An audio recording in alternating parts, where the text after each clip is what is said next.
पालिका निवडणुकींसाठी ठाकरे बंधूंचा फॉर्म्युला ठरल्याची सूत्रांची माहिती। मुंबईत 50-50 तर इतर ठिकाणी 60-40च्या फॉर्म्युल्यानुसार ठाकरे निवडणुकीच्या मैदानात उतरणार असल्याची जोरदार चर्चा। ठाकरेंच्या शिवसेनेचा दसरा मेळाव्याचा टीजर जारी। महाराष्ट्राच्या हितासाठी ठाकरेंची गर्जना। टीजरमध्ये उल्लेख तर राज ठाकरे ही दसरा मेळाव्याला उपस्थित राहणार असल्याच्या चर्चांना उधाण।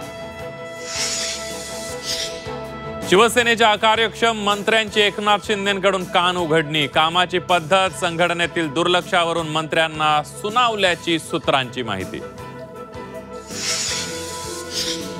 धनंजय मुंडेंच्या विनंतीचा मान ठेवू। मुंडेंच्या मागणीवर अजित पवारांचं सूचक विधान। तर मुंडेंना जनतेची जबाबदारी देऊ नका अंजली दमानी यांचा इशारा। मनोज जरांगेंनीही ठणकावलं।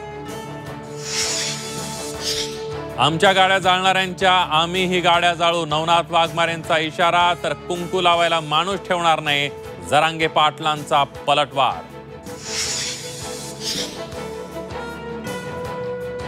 राज्यातील 43% सार्वजनिक उपक्रम तोट्यात। 9% महामंडळ ना नफा ना तोटा अशा स्थितीत। महामंडळांचा तोटा 50,000 कोटींच्या वर। शनी शिंगणापूर विश्वस्त मंडळ बरखास्त। भ्रष्टाचारामुळे विश्वस्त मंडळ बरखास्त। राज्य सरकारचा मोठा निर्णय। ठाणे मेट्रोची आजपासून ट्रायल रन। मुख्यमंत्री देवेंद्र फडणवीस एकनाथ शिंदेंच्या उपस्थितीमध्ये ट्रायल रन। लवकरच गायमुख ते कॅडबरी मेट्रो मार्ग प्रवाशांच्या सेवेत येणार। महाराष्ट्रात सर्वदूर तुफान पाऊस। बीड जालन्यामध्ये ढगफुटी सदृश्य पावसामुळे शेतीचं प्रचंड नुकसान। सोलापूर अहिल्यानगरमध्ये पावसाची धुवाधार बॅटिंग। आणि धाराशिवमधील सर्व शाळा कॉलेजेसना उद्या सुट्टी जाहीर। पावसाचा जोर कायम राहणार असल्याने जिल्हाधिकाऱ्यांचे आदेश।